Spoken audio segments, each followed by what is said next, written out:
أنا دائما أبكي كثيرا عندما أشاهد هذا البرنامج لأنني البرنامج جدا مؤثر. هاي السلام عليكم، كيف حالكم؟ أنا ليلى، أنا من فيتنام وأتحدث اللغة العربية الفصحى.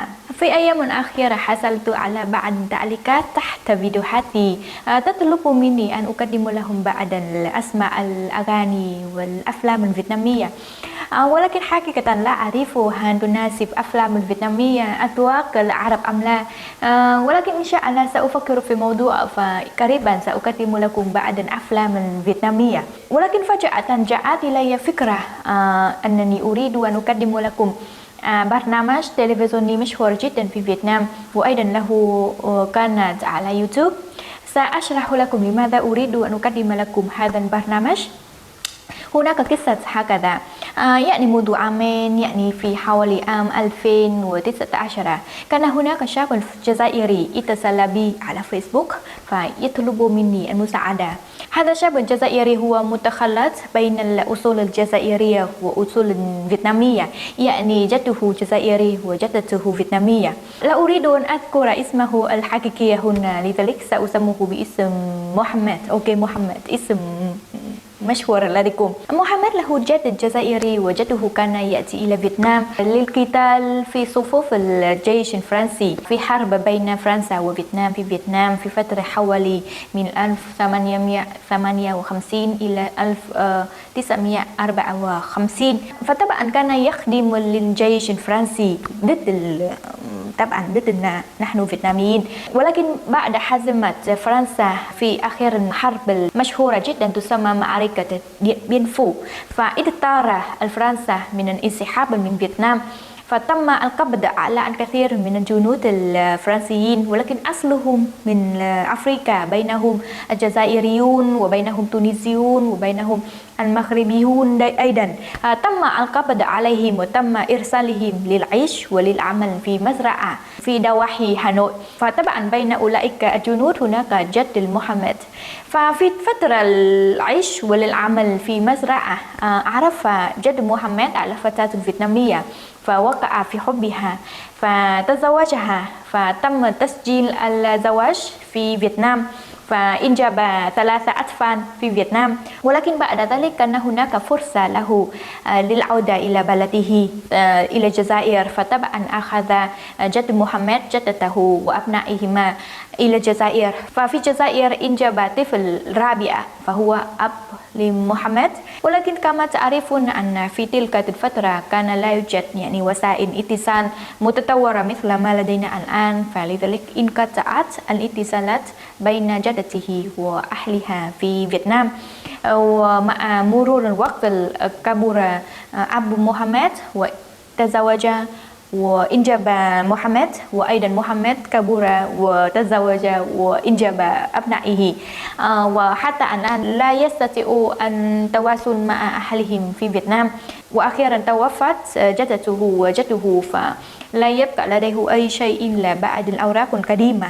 فلذلك هو اتصل بي على فيسبوك فطلب مني المساعدة. طبعا كنت أحاول أن أساعده، كنت أتصل بأصدقائي الذين يعيشون في تلك المنطقة، ولكن طبعا بعد 60 سنة 70 سنة كل شيء تغير كثيرا من أسماء الشوارع إلى أسماء المناطق. فلذلك لم أحصل على أي نتيجة، يعني كنت أحاول كثيرا ولكن بدون جدوى. ولكن تذكرت أن هناك برنامج تلفزيوني مشهور جدا في فيتنام للبحث عن المفقودين. سأشرح لكم لماذا يوجد هذا البرنامج. طبعا تعرفون أن شهدت فيتنام 100 سنة ضد فرنسا و20 سنة أخرى ضد أمريكا، فلذلك كان يحدث الكثير من يعني ملايين حالات الانفصال في فيتنام من فقدان الآباء وضياع الإخوان في الحروب. فأيضا هناك بعض الناس سافروا إلى دول أخرى للبحث عن فرص العمل ففقدوا الاتصالات بأهلهم في فيتنام في الحروب. فأيضا كان هناك الكثير من الأطفال متخلطون بين الفيتناميين والجنود الأمريكيين والفرنسيين.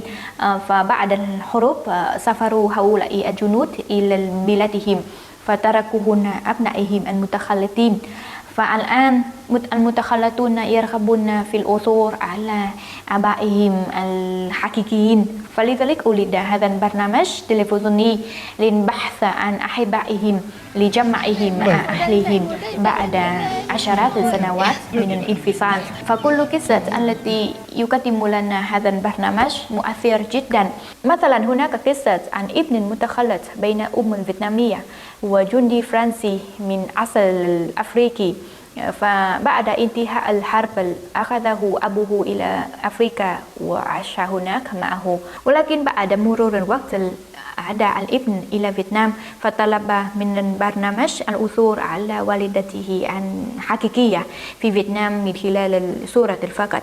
وأيضا هناك قصة عن جنرال أمريكي ذهب إلى فيتنام للبحث عن عدوه، نعم عدوه، وهو طيار فيتنامي كان يحاربه في السماء في الماضي، على الرغم من أنهما كانا عدوين من جانبين متعارضين، ولكنه كان معجب بموهبة الطيار الفيتنامي وروحه القتالية، ولذلك جاء إلى فيتنام للبحث عنه.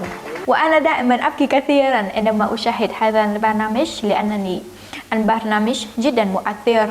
سأترك رابط البرنامج هنا في الديسكريبشن بوكس، فيمكنكم أن تشاهد بعدها، لأن للأسف لا يوجد ترجمة عربية، ولكن أحيانا يوجد بعض الحلقات لديهم ترجمة إنجليزية، فمن خلال هذا البرنامج تستطيع أن تفهموا كيف كان وضع فيتنام في الحروب، فما متروك حتى الآن. ونعم قمت بتوصيله مع البرنامج، فتواصل معهم فطلبوا منه توفير لهم جميع الأوراق متبقى لديه، ولكن لسوء الحظ جاء ذلك قبل حدوث الوباء الكورونا في فيتنام، فلذلك كان البرنامج يتوقف مؤقتا، ولكن إن شاء الله في المستقبل حينما يعود الوضع إلى حياة العادية فيمكن أن نجد شيء جديد، فسأخبركم في أي شيء جديد متعلق بقصة محمد. ولكن أفعل هذا الفيديو لأنني أعرف أن في تونس، في الجزائر، في المغرب ما زالت هناك أسر مثل أسر محمد لديهم قصص مثل قصة محمد، فأيضا فقدوا الاتصالات بأهلهم في فيتنام، فيرغبون في البحث عن أهلهم في فيتنام. فإذا كنت أحدهم أو كنت تعرف أي واحد منهم ممكن ترسل لهم هذا الفيديو حتى يعرفون طريقة جديدة للبحث عن أهلهم في فيتنام. نعم هذا كل شيء. شكرا جزيلا على مشاهدة الفيديو، فإلى اللقاء في الفيديوهات الأخرى، فسأقدم لكم المزيد عن دولة فيتنام وحياتي في فيتنام. شكرا ومع السلامة.